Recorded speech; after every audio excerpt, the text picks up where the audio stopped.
Este pasado 6 de junio tuvimos unas elecciones muy importantes en nuestro país y todas las elecciones tienen, por supuesto, lecciones para todos nosotros, para los ciudadanos y para también los observadores de otros países sobre la realidad política mexicana. ¿Cuáles son las lecciones de esta elección? Yo quiero agradecer el que haya aceptado esta conversación, Javier Aparicio. Él es profesor investigador del CIDE, con áreas de investigación sobre sistemas electorales y competencia política, economía política, migración y métodos cuantitativos. Javier Aparicio, siempre es un gusto conversar contigo. Cuéntanos, ¿cuáles son tus primeras impresiones de esta elección de la que ya tenemos pues casi todo definido? Cuéntanos. Claro. Bueno, pues yo mencionaría de entrada tres gratas sorpresas, voy a decir. La primera, la alta, se rompió récord en participación ciudadana, más de 50%. Eso fue, creo que muy saludable.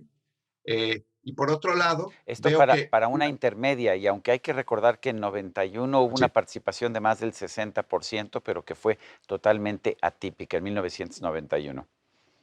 sí, así es. Yo creo que si contamos del 97 para acá, creo que es un muy buen dato. Ujú. El segundo, yo creo que es el resultado en los votos. Una pregunta que nos hacíamos muchos, pues era, bueno, en este entorno polarizado, en el que el presidente quería que la elección se tratara sobre él o sobre un referéndum pues de su gestión o de su propuesta, ¿no? Creo que lo que encontramos es que el electorado, pues más bien contestó de muy diversas formas en diferentes localidades. Si hace 3 años Morena parecía un partido, un nuevo partido hegemónico con votaciones muy abultadas, bueno, hoy lo vemos en el voto nacional. Morena es un partido de 34% de votos. Primera fuerza, sin duda, con la mayoría de triunfos en la Cámara, con la mayoría de triunfos en las contiendas locales, pero muy lejos de ser un partido hegemónico. Yo creo que ningún partido político nacional podría confiarse que con el 34% de votos te da para considerarlo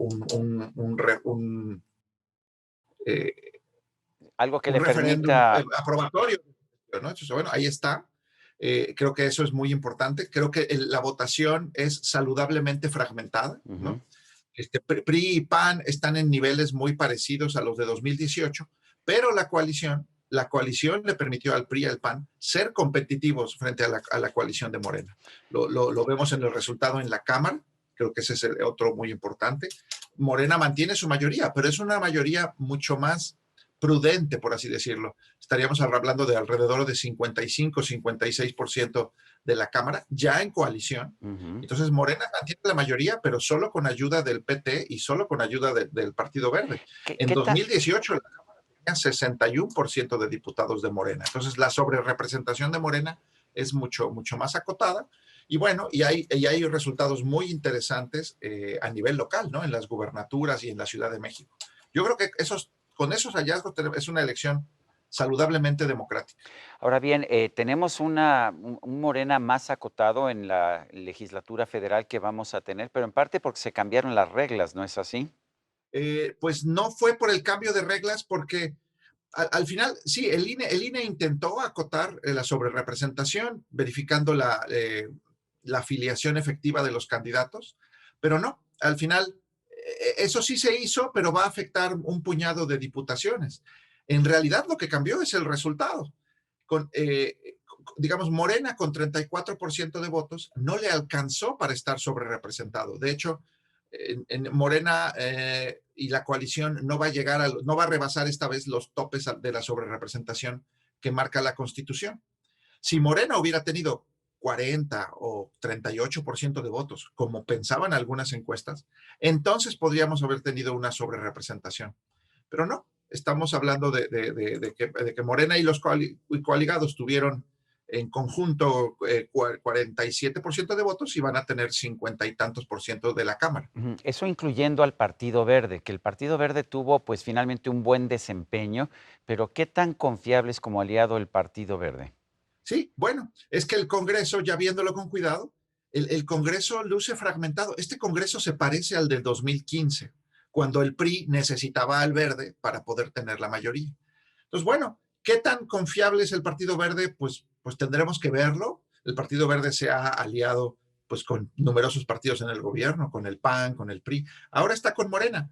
Puede ser que en algunos temas simplemente no haya arreglo, pero ¿qué va a pasar? Si el Verde se baja y se pasa a la oposición, pues bueno, ahí estará Movimiento Ciudadano o el propio PRI o algunos otros diputados que podrían cambiar las coaliciones. Entonces, cuando un Congreso está fragmentado, justo te abre la cancha para que las coaliciones legislativas cambien de un tema a otro. Eso ocurrió en el sexenio pasado, pero no lo hemos visto en este gobierno. A este gobierno no lo hemos visto negociar coaliciones legislativas, salvo con algunos temas, Guardia Nacional, reforma educativa. Esta conformación del Congreso obliga a Morena a negociar, incluso si el verde pide demasiadas prebendas, pues podría negociar con otros partidos. No, no es anómalo hacer eso, pero no lo hemos visto hasta ahora. Morena obtiene 11 de 15 gobiernos estatales. ¿Cuál es el mensaje? Así es, ese también es otro mensaje. De las 15 gubernaturas, hubo alternancia en 12. Yo creo que aquí también se puede interpretar la capacidad del electorado mexicano para emitir votos diferenciados y votos de castigo.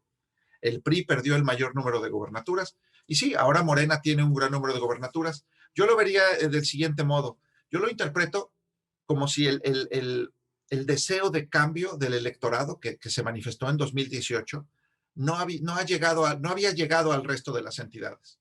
Estas entidades apenas escogieron gobernador, no pudieron votar por gobernador hace 3 años y pues ahora, bueno, se manifestaron a favor de Morena, pero de nuevo, son triunfos de mayoría relativa, donde de repente la oposición estuvo fragmentada y demás. Ahora, ¿qué cosas no consiguió Morena? Que sabemos que le interesaban. Morena no consiguió Nuevo León, por Ujú. supuesto, no consiguió Chihuahua y no consiguió Querétaro, pero sí, bueno, tiene una presencia importante en la península de Baja California, Sinaloa, Sonora, Nayarit. Entonces, Morena tiene una fuerte presencia pues en la costa del Pacífico y en la costa del Golfo. Entonces, ahí sí puede haber un realineamiento electoral. ¿Qué está pasando? A nivel local, el PRI está muy debilitado. Y entonces es el PRI el que pierde las gubernaturas frente a Morena. Habrá que ver cómo se dibuja eso. Pero mira, una consecuencia que veo del nuevo mapa, digo, el Partido Verde tiene una gubernatura, Movimiento Ciudadano ya tiene otra gubernatura, Jalisco y Nuevo León. Bueno, pensémoslo, no es lo mismo gobernar con austeridad cuando la mayoría de gobernadores son de tu partido a cuando la mayoría de gobernadores son opositores. Entonces, creo que la cancha de la negociación política puede cambiar de maneras importantes en el futuro. He estado viendo resultados parciales en ciudades y lo que veo es que a pesar de que Morena ganó gobiernos estatales, muchas veces perdió las capitales, las zonas urbanas, las zonas más prósperas. ¿Cuál es el mensaje? Así es. Yo creo que hay también un mensaje de las clases medias, de las zonas urbanas de la ciudad. El electorado de Morena se movió en la base electoral de Morena. En 2018, Morena tuvo una fuerte ventaja urbana, fuerte ventaja entre población con estudios, ¿no? De licenciatura, universidad. Y hoy parece que esto cambió. La base electoral de Morena se mueve más hacia zonas rurales, zonas no tan urbanizadas. Y eso, de nuevo, creo que es una señal, como bien lo dices. Se ganaron las gubernaturas, pero si vemos las capitales, bueno, la Ciudad de México es el mejor ejemplo de esto. La mayoría de las alcaldías ahora de la Ciudad de México las va a gobernar la oposición, pero también vemos avances importantes, recuperación importante del PRI y el PAN en el Estado de México, en Puebla, y en otras entidades. El mapa, se caricaturiza mucho ahorita con mapas bicolores. El mapa electoral del país es de los más diversos de los últimos años. Creo que eso es saludable. ¿Qué pasó con las amenazas de que se iba a erradicar, exterminar el INE? ¿Tú piensas que este resultado, pues, de alguna forma protege al INE? Yo creo que lo protege en qué sentido. Uno, que el resultado electoral fue, a pesar de tantas cosas, la jornada electoral fue tranquila, el electorado pudo manifestar sus preferencias. Yo no veo elecciones particularmente conflictivas, digo, habrá impugnaciones, siempre las hay, pero así conflictos incendiarios en las elecciones no veo demasiados. Y creo que eso demuestra, uno, la capacidad del INE de organizar elecciones competitivas, pacíficas, tranquilas. Y lo otro es que la coalición de Morena está tan lejos de la reforma constitucional, no tan lejos de las mayorías calificadas, que cualquier intento por reescribir la Constitución y cambiar las reglas electorales requeriría la participación de la oposición. Y eso creo que le debe dar tranquilidad a los órganos autónomos, al INE, mira, hasta al Poder Judicial. A ver si también hay que ver qué hacen los órganos autónomos y el Poder Judicial con el mensaje de las urnas. De repente el ministro Saldívar decía que había que escuchar al mensaje de las urnas en 2018. Bueno, pues creo que también tendría que escuchar este mensaje. ¿Qué tanto ves una judicialización de los procesos? Se ha hablado, por ejemplo, de que el triunfo de Samuel García en Nuevo León, de Movimiento Ciudadano, corre peligro precisamente porque tuvo rebases en el gasto de campaña. ¿Tú ves que esto pueda terminar en tribunales y en qué casos? Podría ser las elecciones, hay que poner particular ojo, cualquier elección de gobernatura donde el margen de victoria fue menor a 5 puntos, en esos casos la fiscalización puede tener un papel determinante, porque sabemos por la ley que si se identifican y si se documentan excesos de gasto por encima de los topes de gasto, se podría anular la elección. Ahora, esto no ha ocurrido, digo, pudo ocurrir en Coahuila 2017 y demás. Digamos que el tribunal es muy cauto antes de proceder de esa forma. Podría ocurrir, pero tenemos que esperar a ver la fiscalización, porque sí también hay que reconocerlo. Uno de los puntos, áreas de oportunidad de nuestro sistema electoral es la vulnerabilidad al gasto ilícito, pero también al uso electoral de programas sociales. Y creo que eso se va a tener que, cada partido va a tener que documentar lo que a su interés convenga. ¿El éxito de Morena en el oriente de la Ciudad de México, en las zonas rurales, es producto de estos programas sociales, de esta entrega de recursos en efectivo a las personas más pobres, a las familias más pobres? Es probable, digo, hay que ver los datos, pero digamos, también hay que tratar de entender pues lo que es el efecto de la política pública en un contexto democrático. Entonces, si en la medida que este gobierno ha hecho una apuesta a reforzar cierto tipo de programas sociales, eh, pues uno podría esperar una respuesta positiva de las zonas o del electorado beneficiario de estos programas sociales. Ahora, lo importante es cómo distinguimos si esto es un uso electorero o simplemente es un premio democrático a políticas públicas socialmente deseables. Pues para saberlo necesitamos transparencia, reglas de operación, cuentas claras. Yo me gustaría que tuviéramos, así como tenemos la claridad del voto de cada casilla, me gustaría que tuviéramos la claridad de cómo se distribuyen los recursos de programas sociales o los propios recursos o las vacunas. Tampoco sabemos cómo se aplica la intensidad de aplicación de vacunas por municipio y por entidad, no la conocemos. Yo creo que esa exigencia viene desde tiempo atrás.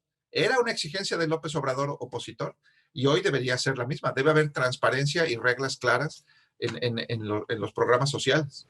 El presidente dice que los problemas que tuvo Morena en la Ciudad de México son producto de una campaña sucia de los medios de comunicación principalmente, pero de una campaña sucia. También la jefa de gobierno, Claudia Sheinbaum, ha dicho que está de acuerdo y que esto es producto de una campaña de desprestigio.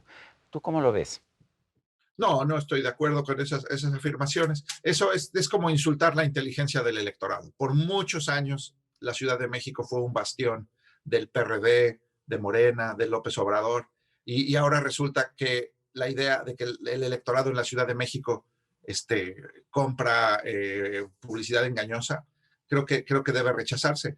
No lo olvidemos, la Ciudad de México fue la capital de la pandemia. Los costos económicos de la recesión fueron particularmente fuertes en la Ciudad de México. Y la Ciudad de México también ha sufrido los costos de la austeridad. Entonces, más la cuenta tradicional de la inseguridad. Entonces, yo lo vería más bien al revés. El electorado en la Ciudad de México le está demostrando al gobierno que puede castigar un mal desempeño. Javier Aparicio, yo quiero agradecerte el que nos hayas ayudado a entender esta elección. Muchas gracias, Sergio. Buenas noches. Bueno, y a usted, amigo televidente, que hace posible este programa, se lo agradezco también. Esto es todo por hoy, pero no se lo olvide. Nos vemos la próxima.